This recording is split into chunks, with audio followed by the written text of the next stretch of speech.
Welcome back to my channel, Whispering Nightmares, Seekers of the Strange and Unexplained. Tonight, I have a story that'll make you question reality itself.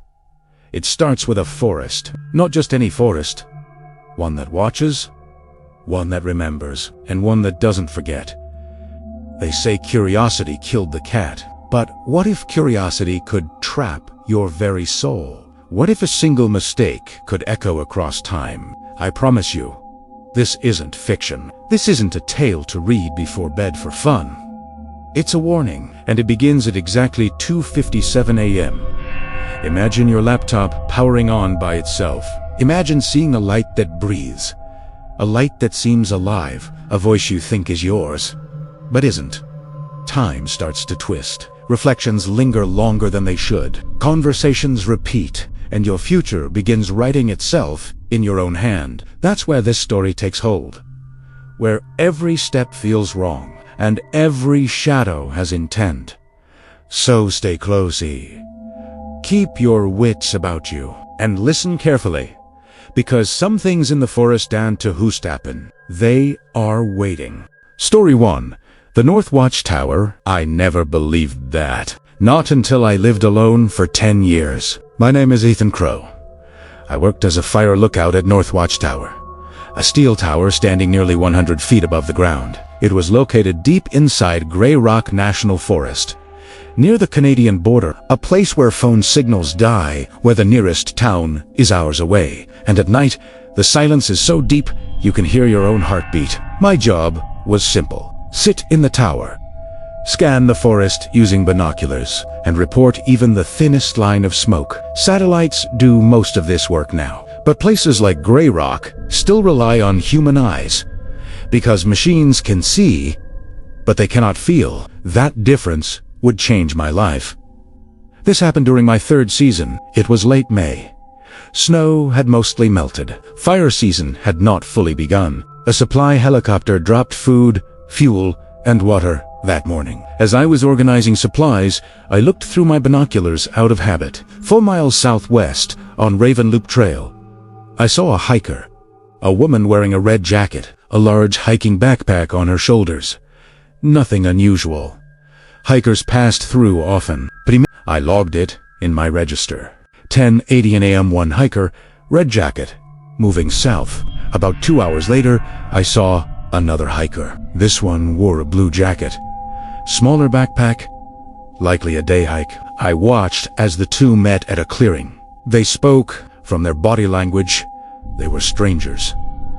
15 minutes later, they separated. Blue jacket headed north. Red jacket headed south. Or at least, she should have. I kept watching. Minutes later, something felt wrong. The blue jacket hiker's posture had changed. He was hunched forward, and his backpack looked larger. Much larger. I adjusted the binoculars. The woman in the red jacket was gone. No trail, no movement, no sign of her anywhere. Ranger training kicked in. I grabbed the radio. Grey Rock Control. This is North Watch. 2 hikers met at Raven Loop at 12:40. Only one visible now. Request welfare check. The reply came quickly. Message received. Team dispatched at first light. I didn't sleep that night. I used night vision, watched the forest endlessly. Owls, deer, reflections of animal eyes, but no human movement. My gut told me something was wrong. The next morning, 2 rangers entered the trail. Around noon, the radio crackled. North Watch. This is Ranger Miller. We found a hiking stick with dried blood. No sign of the woman. Search and rescue was activated. Police joined, federal agencies followed. The woman was never found. But half a mile away, beneath rocks, they found a hidden cache. Belongings from 3 missing hikers, all disappeared over the last 2 years. 6 weeks later, a man was arrested in a nearby city. He was using the missing woman's credit card. His storage unit contained items from 5 victims. He confessed. The media called him the Trail Butcher. No one mentioned the man watching from a tower. My hands froze. I grabbed the radio. North Watch here. I observed that party 3 days ago. All 4 hunters were together at camp, before nightfall. Silence followed. Long, heavy silence. Then a voice replied that contradicts survivor statements. Investigators were dispatched immediately. My logbook, timestamps were examined, coordinates verified. The two surviving hunters were questioned separately. Within hours, their stories collapsed. The truth emerged slowly. The shot was not at an animal. One hunter shot his own partner, an argument from years earlier. When the second man intervened, he was shot too. They buried the bodies shallowly and fled. Guided by my observations, the ground was excavated. 2 bodies were recovered. An investigator later told me something chilling. If your tower hadn't been operational, this would have been ruled an accident.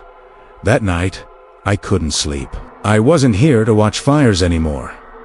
I was watching people, and people were darker than the forest. My 6th season was worse. Much worse. Eagle Lake lay 5 miles west of my tower. A beautiful place, popular with families. One morning, an alert came over the radio. An 8-year-old boy was missing. His parents were packing camp. He vanished in minutes. My tower became the command center. 12 search teams deployed. Boats scanned the lake. At 3:48 p.m., I saw movement north of Eagle Lake.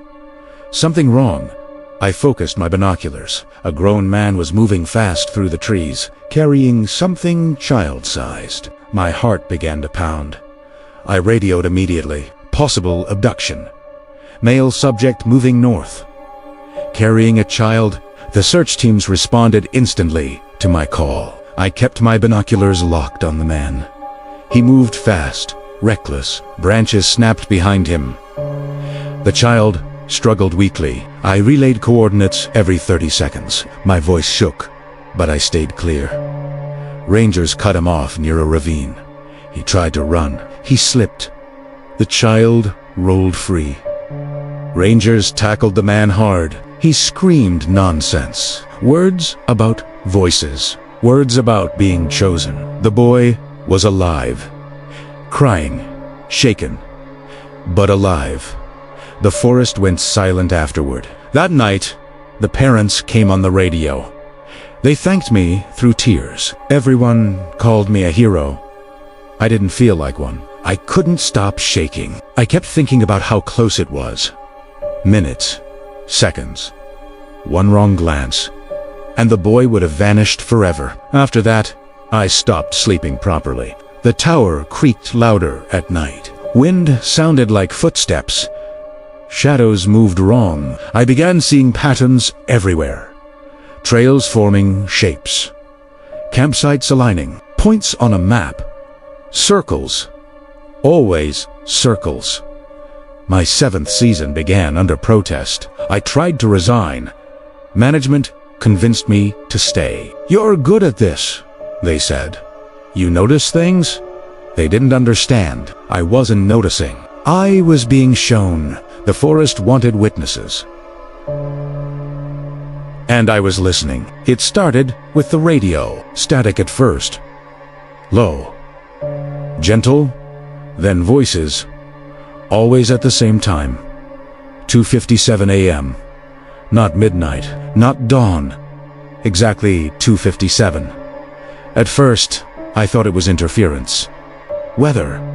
Old equipment. Then I heard my name, spoken clearly. Whispered, "Ethan." I nearly dropped the handset.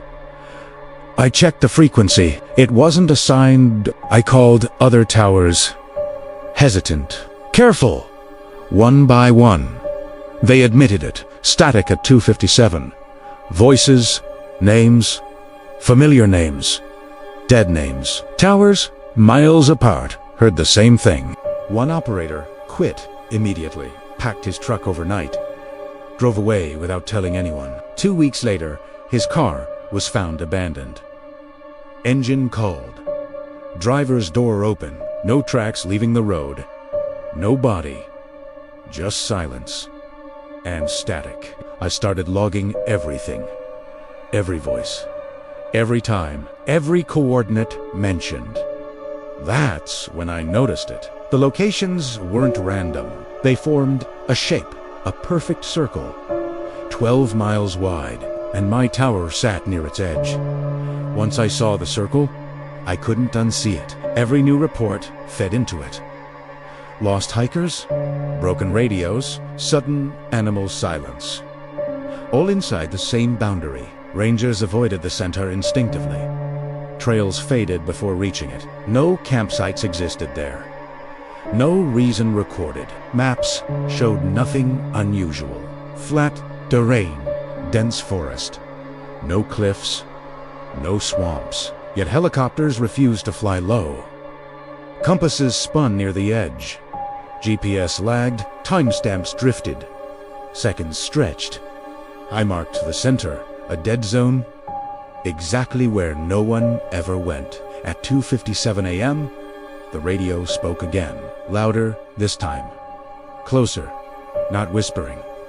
Conversing. Multiple voices, overlapping. One voice stood out, calm, familiar. It sounded like me, older, tired. "Don't go inward," it said. "Stay on the edge." My hands trembled. I turned the radio off. 2 nights later, sirens cut through the forest. State police, federal vehicles, an escaped transport, 3 prisoners. Armed, dangerous. Last location pinged near the circle. Command requested eyes from all towers, especially mine. I scanned constantly. Dawn bled into fog. At 6:12 a.m., I saw them. A stolen SUV. Moving slow. Careful, like they knew they were watched, they stopped near the dead zone. Doors opened. They stepped out. The men argued. One pointed inward. Another shook his head violently. The third laughed. A wrong sound. He ran first. Straight into the trees. He vanished within seconds. No scream, no crash. The second followed. Hesitant. Slower.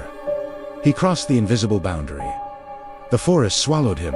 The third man froze. Dropped his weapon. Fell to his knees. Begged. "I heard him through the radio. It's alive!" he cried. "It's calling us." He stayed put. Rangers reached him minutes later. He survived. The other 2 were never found. Dogs refused their scent. Drones lost signal. Even sound died inward, like the forest held its breath. That night, black SUVs arrived. Men without insignia. They didn't introduce themselves. They knew my name. They knew my logs. They knew about 257. One of them looked afraid. "You've been seeing too much," he said, "and now it sees you." They asked me to come with them. I didn't have a choice. Refusal was never offered. They escorted me down the tower. First time my boots touched ground in weeks. The forest felt heavier up close, like gravity changed near the circle. My ears rang softly. Not pain. Pressure. Like altitude sickness without height. The SUVs drove without headlights. A dirt road appeared where no road should exist. Trees parted too neatly.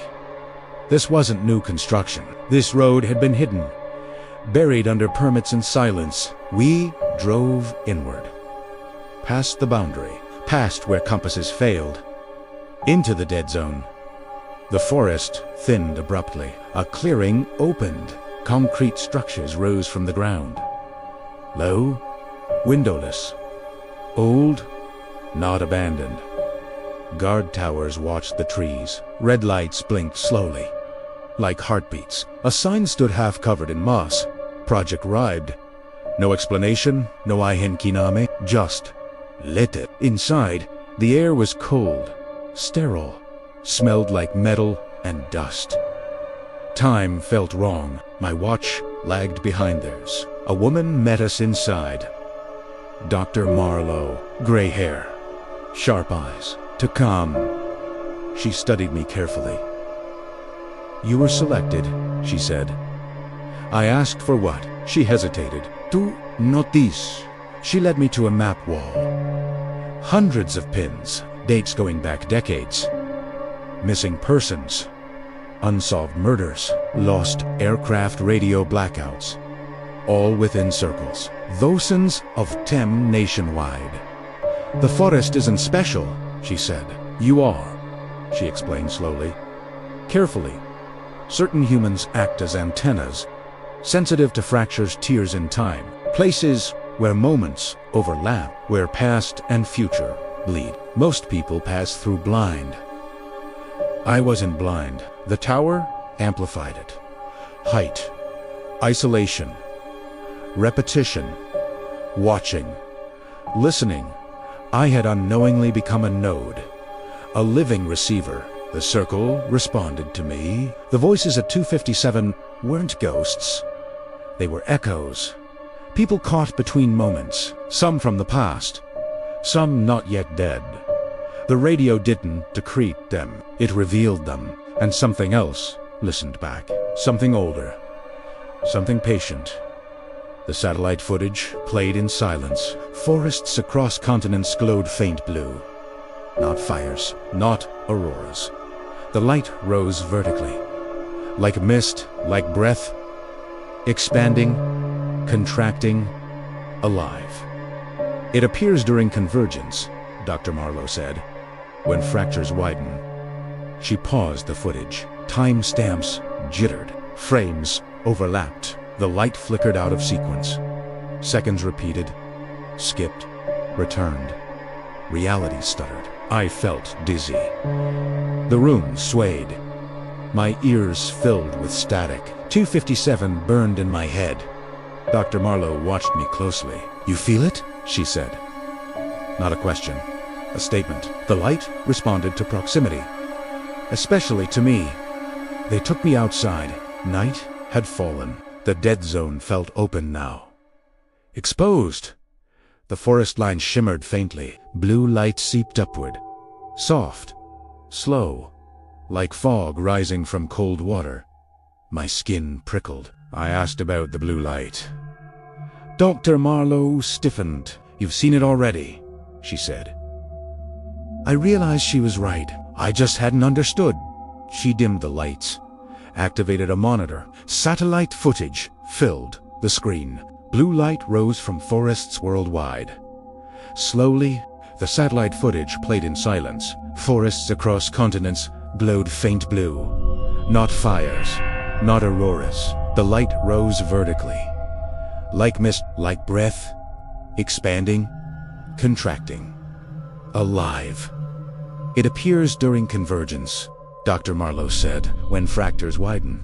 She paused the footage. Timestamps jittered. Frames overlapped.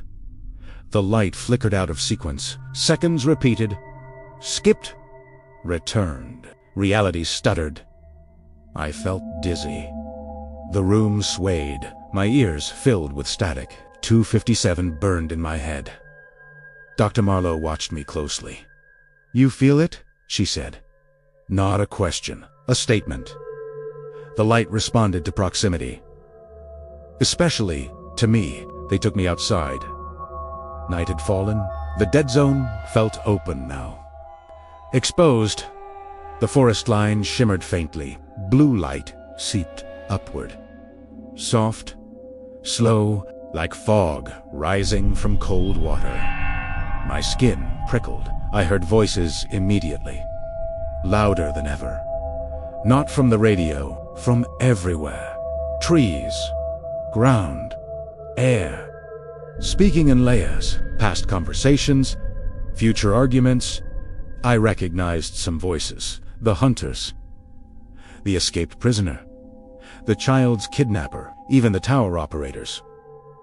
All talking at once, not screaming, explaining, warning, remembering. Dr. Marlowe shouted instructions. Her voice echoed twice, once immediately, once delayed. The delay shortened, time folding inward. The blue light intensified. It pulsed.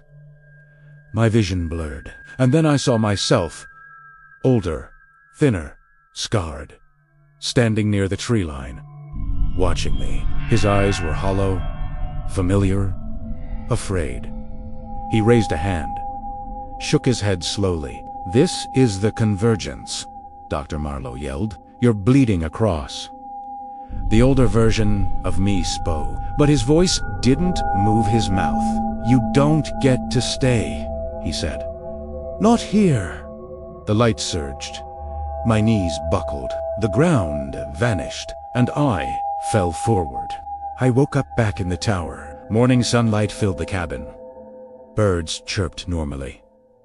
Too normally. My watch read 2:56 a.m. I stared at it. Breathing hard, the radio crackled. Static rose, and a voice whispered, "Ethan." I shut the radio off immediately. Silence rushed in. My heart hammered. The watch ticked forward. 2:57 passed without incident. Morning settled like nothing had happened. But I knew better. Something had crossed with me, or I had crossed with it. Either way, I wasn't alone anymore. I contacted headquarters at first light. I requested immediate resignation. No hesitation, no explanations. Just one sentence: "I can't do this anymore." They didn't argue. That scared me more. Papers were approved within hours. A replacement was already en route. Before leaving, I packed my logs. Every notebook, every map, every recording. I planned to burn them. I couldn't. They felt heavier than paper. Like they wanted to be kept, like proof or bait. As I descended the tower stairs, I stopped. Halfway down, I felt watched. Not from the forest. From above. I turned slowly. The tower platform was empty, yet footprints marked the dust. Large, facing outward. I didn't look again. I finished packing. Drove away before sunset. The forest closed behind me. Cell service returned miles later. My phone buzzed. Non-stop missed calls, voicemails, all time-stamped at 2:57 a.m. All empty. I moved cities, changed jobs, tried to be invisible. For months, it worked. No static, no voices, no blue light. I almost convinced myself it was over. Then the envelope arrived. No return address. Inside was a photograph. Grainy, black and white, taken from the tree line. The tower stood tall. On the platform stood a man. Older, thinner, scarred. Me. The time stamp read 3 weeks earlier. I hadn't been there. The uniform was wrong. Old issued, discontinued decades ago. My knees gave out. Another item slid from the envelope. A flash drive, labeled only with a time written to 57 a.m. I waited until night. I don't know why. I plugged it in. One video file appeared. The tower interior. Dark. The camera shook. Heavy breathing filled the audio. Then a face leaned close. "My face. If you're watching this," he said, "you stayed too long." His eyes darted upward. Like something stood above him. It doesn't let go easily. The radio crackled behind him. Static. Rosé. The screen glitched blue. He screamed my name. I didn't sleep that night. The video I watched replayed itself in my mind like a broken record. Every shadow in my apartment seemed taller than it should be. Even the familiar corners of my room looked sharper, more defined. Every hum of electricity sounded deliberate, almost like a distant voice. It whispered static that tried to form words I couldn't quite catch. At exactly 2:57 a.m., something impossible happened. My laptop powered on by itself. The screen glowed blue. Breathing, not bright, not dim, but pulsing slowly, like it had its own heartbeat. The same light I had seen in the forest. Another file appeared on the flash drive. It wasn't there before, at least not when I checked last. This one was a text log, and it was written in my handwriting. The date at the top shocked me 6 months into the future. It described events I hadn't experienced yet, a relapse of curiosity, a return to the forest. A final mistake I was supposed to avoid, driven by the belief that understanding could give me control. I tried to stop reading, but my eyes wouldn't obey. Halfway through, a sentence froze me in place. This is the last time I get to warn myself. Over the next weeks, reality started to bend. Time itself felt cruel. Clocks lagged behind every other measure of time. Conversations repeated fragments I already heard. Sometimes I would hear a sentence, then hear it again seconds later, spoken slightly differently each time. I walked past a storefront once. My reflection didn't move with me. It paused, and then it smiled after I had already gone. A blue light returned only once. Faint. It bled up between buildings, as if the city itself had grown roots connecting to the forest. I contacted Dr. Marlowe. I used a number I memorized but never saved. The line rang endlessly, then clicked into static. I froze when I heard her voice. She wasn't speaking to me. She was explaining something to someone else. Far away in time. That was when I understood Project Ribed. It wasn't containment. It wasn't research. It was documentation. They were archivists of inevitability. The fractures didn't spread randomly. They formed around witnesses. Around people who looked too long, listened too carefully, stayed too isolated. For too many nights, towers weren't chosen for visibility. They were chosen for loneliness. I finally understood my older self in the video. He wasn't afraid of the forest. He was afraid of becoming permanent. The log detailed two outcomes for people like me. Leave early, live with echoes, or stay long enough and become one. The next day, the news reported a fire lookout tower burned down. Remote forest, no cause determined, nobody found. Just melted equipment. A radio fused into static. The tower, North Watch. I have never been back. I will never go back. But sometimes, at exactly 2:57 a.m., something happens. My phone vibrates without notification. I hear a voice. It sounds like mine. It reminds me that the edge is safer than the center. If you hike through a forest and feel watched, don't wave. Don't call out. Never answer a voice that already knows your name. If you hear static where there shouldn't be any, check the time. If it's 2:57, turn the radio off. Walk away. And if a blue light rises slowly through the trees, like the forest is breathing, leave immediately. Some places don't want visitors. They want witnesses. Always witnesses.